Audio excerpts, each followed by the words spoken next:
Hi, everyone. Woo! Welcome to Black Raise and the White roof. TV. 90s, old school. No school. No school. Welcome to Black and White TV virtual edition. Wow.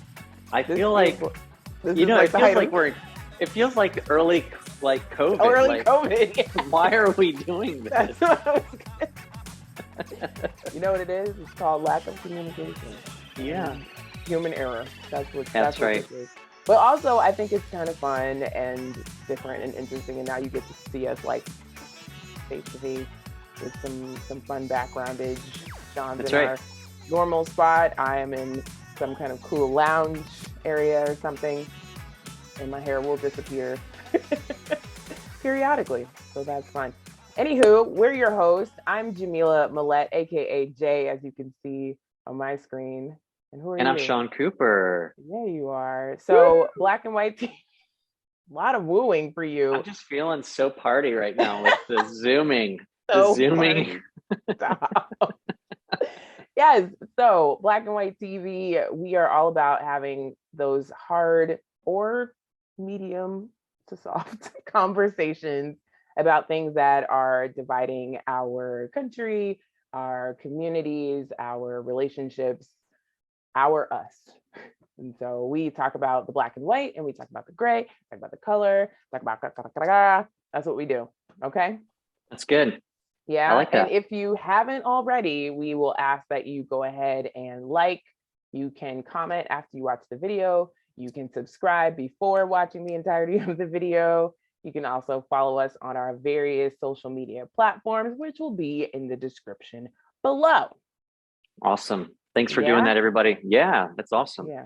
So we're in the middle of a series right now entitled So I Heard Someone Say, and we're kind of going through various comments or suggestions that people have, or things that we frankly are hearing, where, you know, often call it the rumor mill, call it the water cooler, call it whatever you want. It's those tricky ways that things get spread around, that topics become viral, and the next thing you know, there's the cat that's playing the piano and everybody's watching it, talking about it, and the cat actually can't play the piano.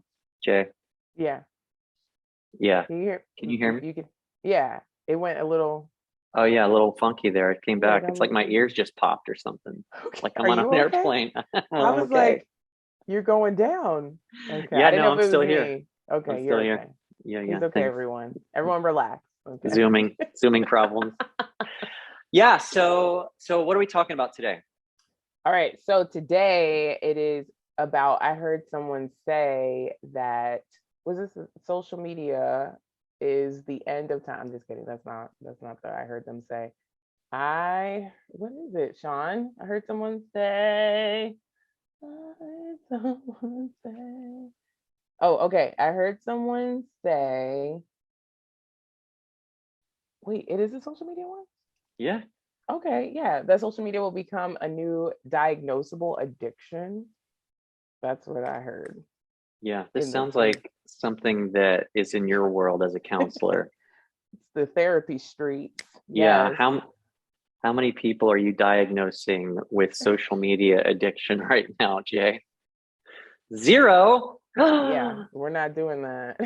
No. We're not. All right. So first of all, maybe define it. What are we talking about here? Social media as a diagnosable addiction.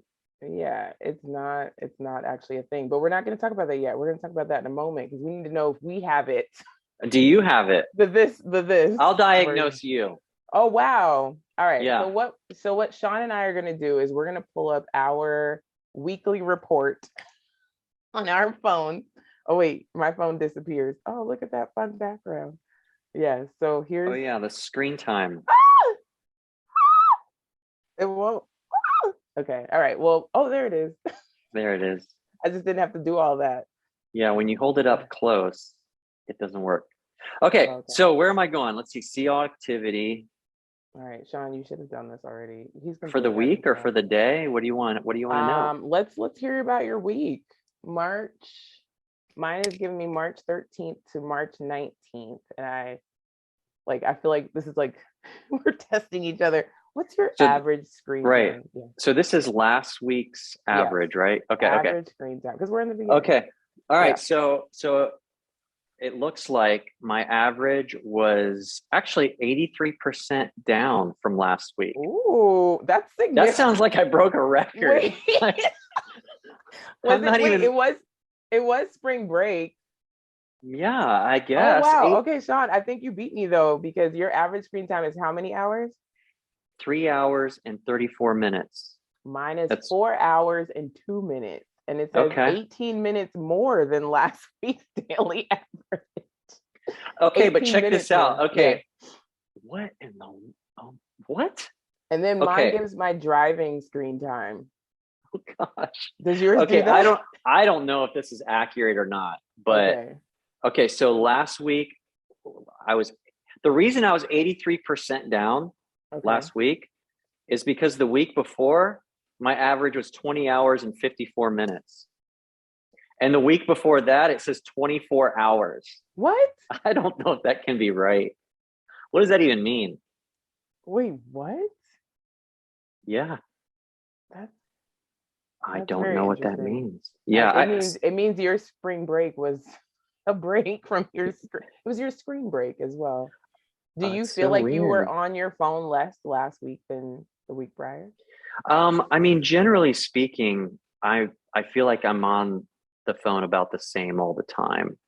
But I wonder if But you some don't feel like last week was oh, you know any what? different. Oh, Okay. wait a minute. Wait Okay, a I think I minute. know what We happened. are drawing conclusions I'm today, starting people. to remember. Okay, so here's how I know it's not right because Oh. it says like February 27th to March 6th, I spent 14 hours and 31 minutes on social media. And then the week after that, I spent 14 hours and 59 minutes. And the reason I know that's not true is because I actually don't spend any time on social media. I mean, little time. But I think what Um, happened was because we sometimes use my phone to record, I turn off, I put the setting to where the screen never goes to sleep, you know? And I think I oh. might have like maybe hit Facebook and it's there and maybe I check something and then I put it down and it's just for like a whole day it's still on because I didn't turn it off. I don't know. That's weird. Did you just show a random person I just don't now? know. I don't know what's going on. All right. Well, I feel like this is my feeling, not that I've done any research about this, but I feel like ours is not that much No. on average. I Do mean, you know what the average is? yours is a little funky. I don't know what we should Google it because we don't have Lauren here. What is the average screen time of the American adult in America, Americaning? Okay, a study of 11,000 rescue time users found that people spend around 3 hours and 15 minutes a day on phones. Okay, ours is not a day. Ours is for the week, right? I don't know. A day, 3 hours and 50. But that, I don't know. 3 hours and 15 minutes a day that sounds about right, doesn't it? I have I no mean, earthly clue. I do you think it's think a it's lot. more or less than that? I think people spend a lot of time on their phones. Yeah. So I Okay. don't. According to a survey conducted in February 2021, nearly half of the respondents stated that on average, they spent 5 to 6 hours on their phone on a daily basis. That sounds more like. Somebody asks, is 5 hours a day on your phone a lot? Um, Researchers studies show that students who use their smartphones 5 or more hours a day are prone to higher risk of obesity and likely to have other lifestyle habits that increase the risk of heart disease. Can we just talk about the fact that you said that in a like joyful way? Like what? I was like, ooh, and then ooh, obesity, ooh, like No, I mean, I think I don't know. Some of these studies, I think they're to me they're a little be I don't know. careful. I don't know why you need to do a study on whether or not like obesity increases or decreases, like if you watch TV all the time. Like, I don't think people need to do studies on that. I think I can tell you that if you sit on the couch all day and watch TV every day, there's going to be more obesity. So I'm just saying, like, I don't Yeah. understand, like, studies show that, like, you know, Sean, you're looking at it from a distance. So when if you listen, learn, and leaned in, then you might find out why they would do that because they're gonna, the research is gonna tell you what they're looking for, right? What's the problem that they're trying to address? Because sometimes we think we know, mm-hmm, and turns out we're wrong. true. It could be something totally like left field that you're not even considering that could actually contribute to someone's obesity. Because I'm pretty sure there's plenty of skinty people out here watching TV just as much as our friends who are overweight. Yep. Yeah. Just, you know, Yeah. something to consider. It is something to But yeah, I consider. do think it's interesting. I would actually invite others who are watching or listening to go ahead and check your stats, like in your settings. I'm a Droid and you're an Apple, and we were able to check our stats. You can check your stats no matter what device Yeah. you have. I think it's just an interesting thing to bring to awareness if you are finding that, because again, it's one of those things where sometimes you feel like and you're like, I think on average I probably spend like 4 minutes, and then turns out it's like, oh, actually, it's Yeah. been 20 hours a week Yep. or more or whatever. So I think it's just interesting. Yeah. Yeah. Do you have, like, do you use statistics like that to measure whether or not you feel burned out on social media, or you have too much screen time? Do you use that much, No. or do you have like an internal gauge? Like, how do you determine when you feel like you've been on the screen too much? I think if I'm finding myself like so here's on average, I will give myself time to binge like a platform. I am an avid, well, not avid. I use Facebook, I think, the most, and I was friends with her. I didn't want to go to anyone else because I was just like, I just feel like that's too much information out there. But now I do have Instagram and TikTok, and I was super anti TikTok, and here I am, like Mm-hmm. TikToking, TikTok, you don't stop. So but what I'll say to myself is like, I'll give you 15 minutes. Like I might like go to like an hour, like to the hour. Like, so if it's like, 7:45, I'll go to like 8 p.m. or something like that. If I find that it is now 8:15, I'm like, we're done. We're done. And they have sneaky ways to keep you. Very sneaky. Because Mm-hmm. if you press the back button, if you say I'm going back as in backing out, they'll be like, how about one more though?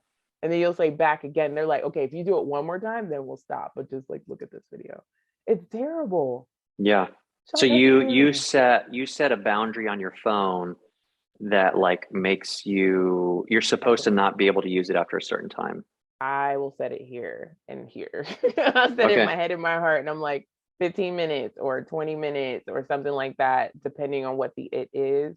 But yeah, and I would say mostly I do stick to it because I'm not crazy about this lifestyle. So I'm like, I don't want to, and that's why I was trying to avoid it, was because I was like, I think, they're looking at your algorithm, so they know you like to watch these kind of videos. So it's just like they're gonna keep feeding you what you already like, which is like, oh, this is like, it's toxic. It can be toxic. It's yeah, Yeah. yeah. Yeah. Well, What I about think you? um videos come and go, like for a while, um on Facebook, wherever it is you click and you like and scroll, and there's just video after video after video. I don't Yes. know. I went through like several weeks where when there was all that controversy around Joe Rogan, is that his name? Yeah. Um, like I started watching a bunch of his videos, Mm. and and then and then like last week I realized I haven't watched a Facebook video in a long time. So I think it comes in cycles, you know. Mm. Um, One thing I've noticed too, though, is like screen time, you can call it an addiction, you can call it whatever you want. Like maybe it's not diagnosable, which is that's sort of the gist of what we were getting at is like, okay, among clinical psychiatrists, maybe there isn't going to be a diagnosable like social media addiction. Mhm. We don't know that that's going to happen, probably not. But the reality is, we live in a very digital, artificial intelligence world, and Right. screen time can mean more. Like, one time when there was, I think it was last year, sometime during COVID, I was like, okay, um, I'm going to try to reduce the statistic on my phone to be like less screen time. I'll just use my iPad, Mm, or I'll just use my computer. And right, so like right, you can get your stats to drop, but really you're right, just in the front of a different screen. And right, so, right. if you think about, people have a television or two in their house, they have a computer or two that they use, they have, if they use a tablet, they use the phone. So sometimes we're just going from screen to screen to screen. It's just, you know, pick your poison kind of a thing. Hmm. Um, Yeah. but I think in general, whether it's diagnosed clinically or not, there is consensus, at least among the people that I talk with, that even if it's not an addiction that you would get treatment for, there is a strong attachment that we seem to have now. In fact, I think I was telling you a couple weeks ago about some research. It was an interview done with Elon Musk, and the whole topic of this interview actually was when I was watching those Joe Rogan videos, Nice. and it might have been Joe Rogan. He was asking Elon Musk like, how far are we away from having like a computer chip implanted in your body? Hmm. Artificial intelligence like Terminator. There are computer chips in people's bodies. I forgot which country it is. They like put it in their wrist or Yeah, something like that, and they check in to different right, places. right.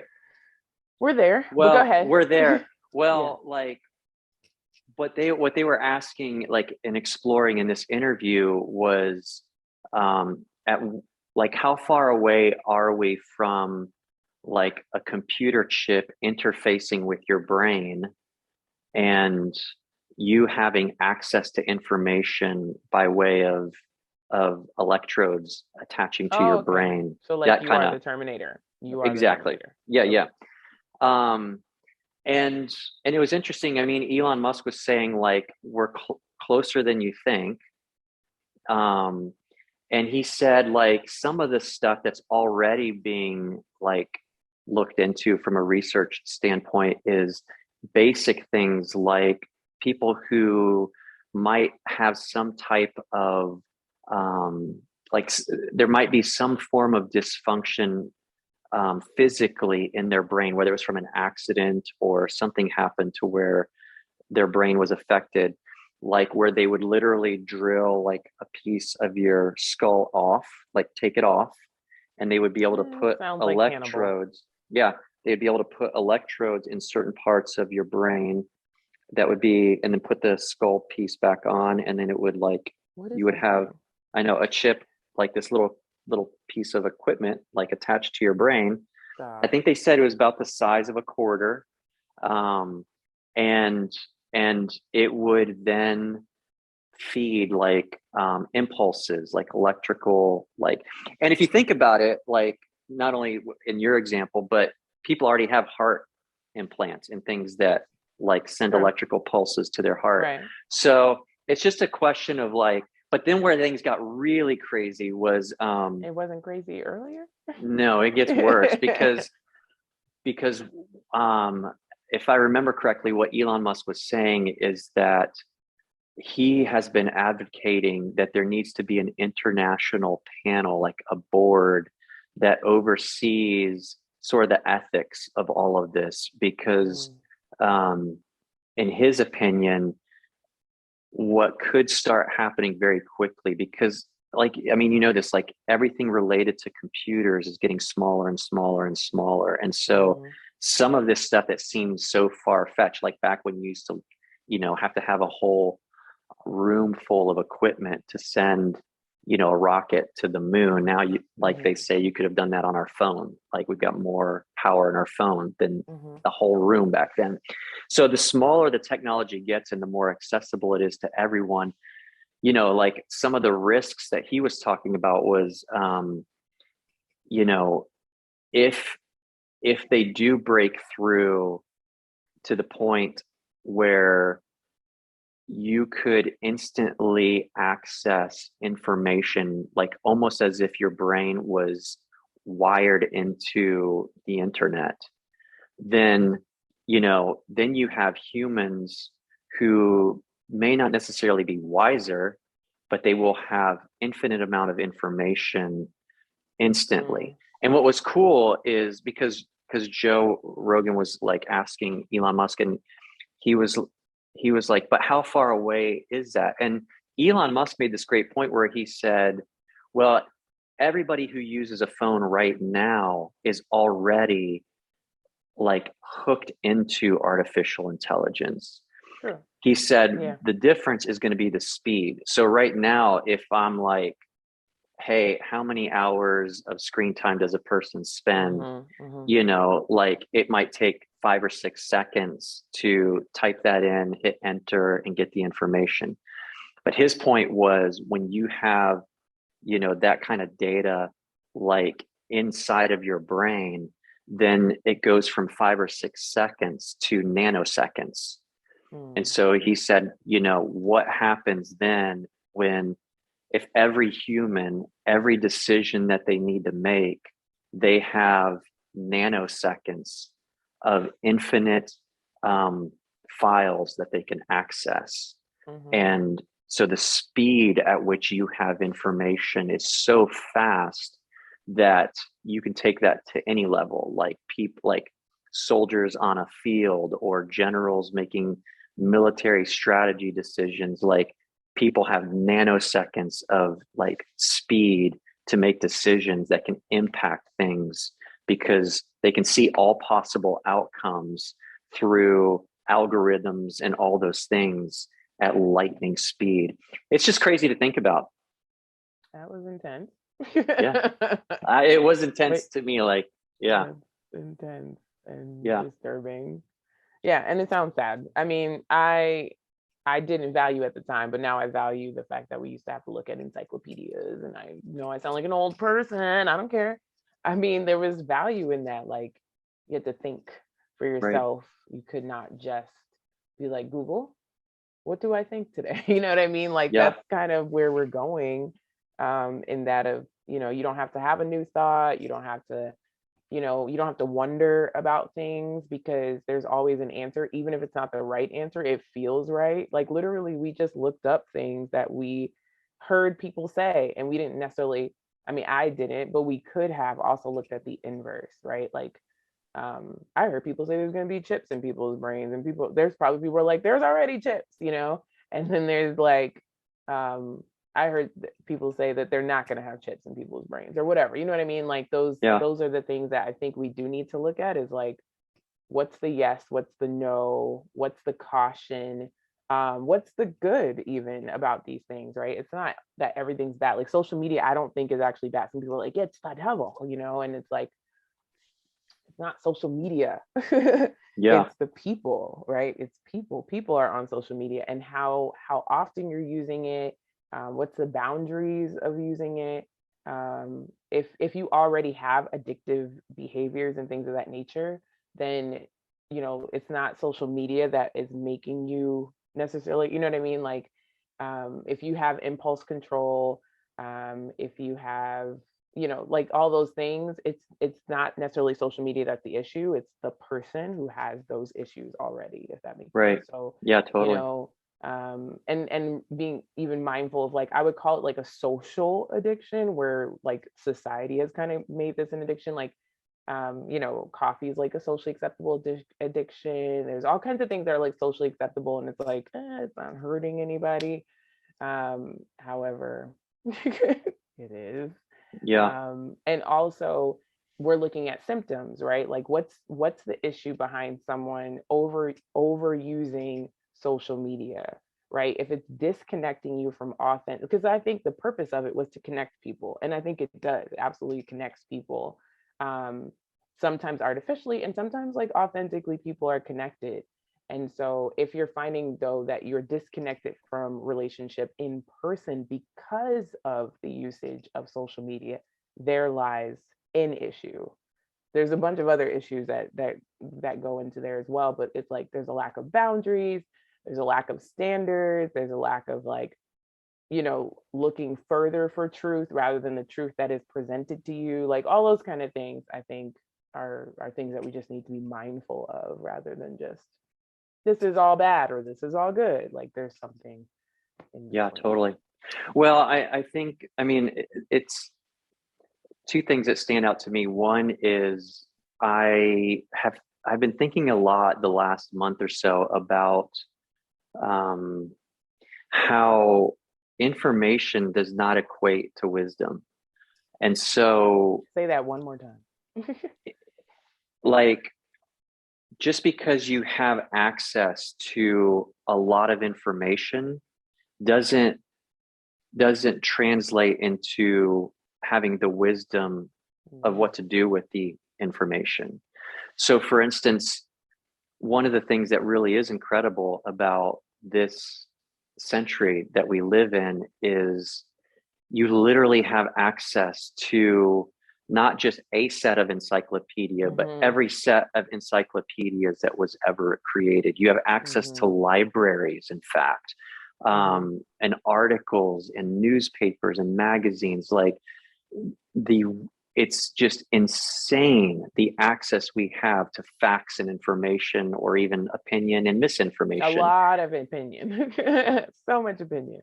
But what's really incredible is like, I think what's happened to us as humans the last several decades is we think because we have access at our fingertips to all this information, we are wiser. But really, you could take what we're seeing happening in Ukraine right now, and you could make a lot of arguments for what you see happening in our country right now or in your community right now.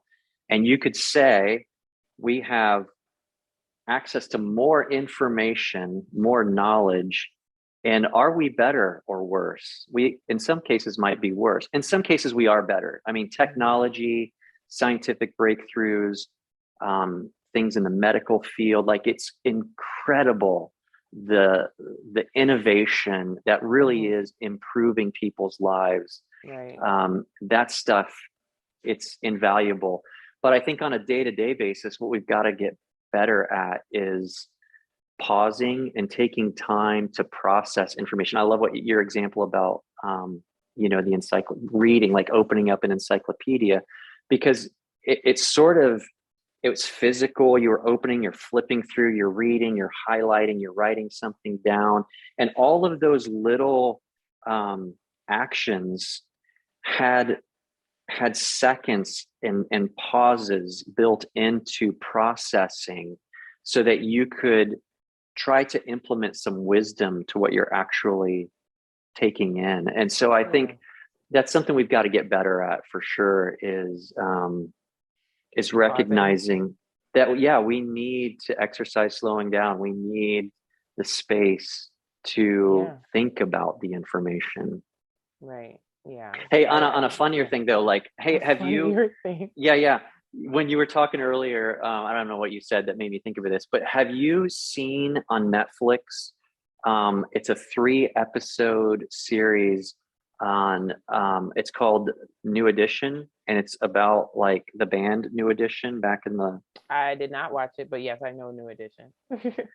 It's so good. Emerson got me watching it, and we're almost on a funny note. What's funny?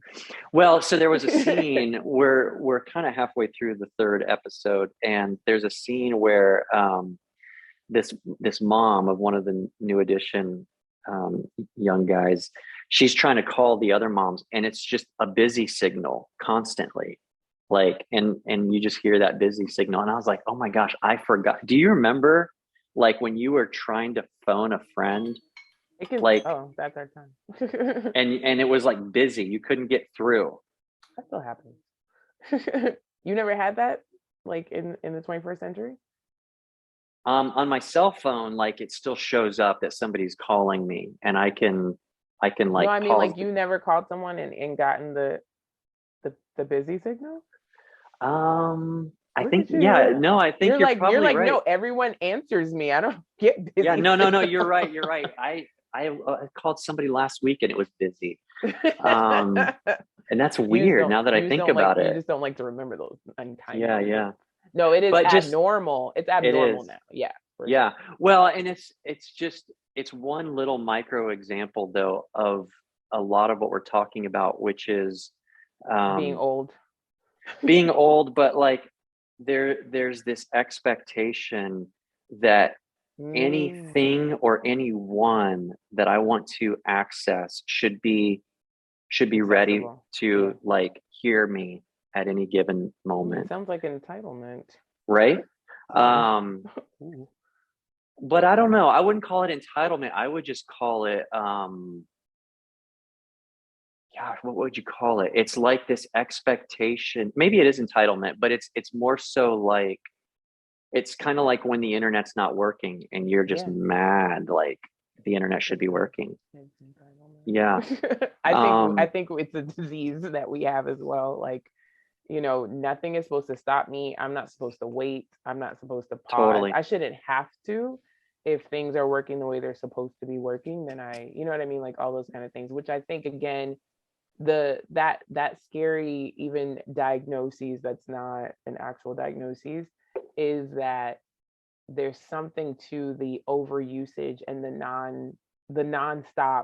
nonstop, right? Like, it's just we're constantly inundated with this information that is like our own information that we want to know and want to see and want to hear, as well as whatever other people want us to know and hear and see and feel. And so there's a lot of like artificial intelligence, right? Mm. And so it's like we're going to miss out on like basic human intelligence and thoughts and feelings and experiences. That's another thing too. I think we're going to miss is experience, because like like, it was a funny moment where my cousin had told me, he was much younger, and he told me that he knows how to drive stick shift, and I was like, for real, you know how to drive stick shift? Like, you're so young, and he's like, I mean, I read it. I was like, what?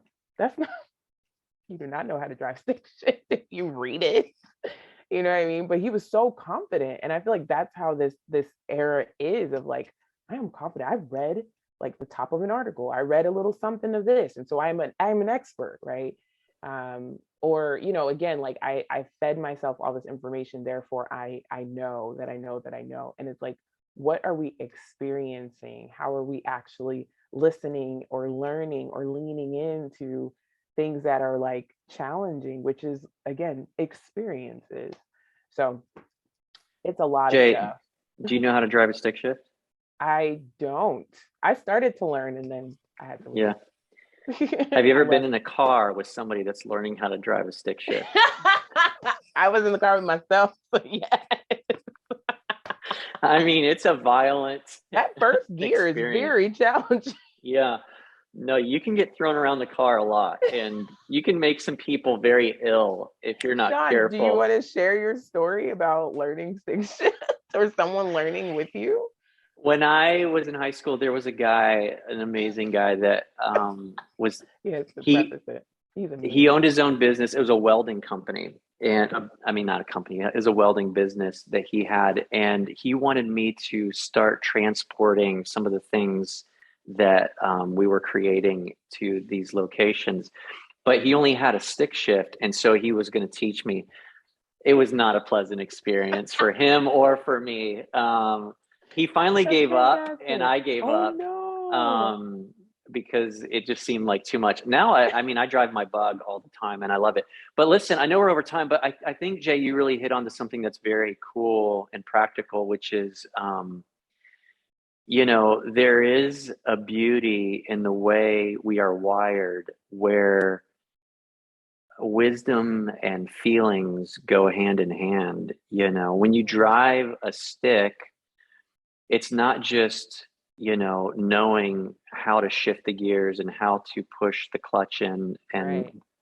it's a feel thing. You It gotta literally feel is a that. feel thing. Yeah. It's a both and I think you're right that we've just got to be better at you as uniters in all the empathy and all the intellectual, the social, uh, to be human and to humanize others really requires an overlap of all of those skills. Right.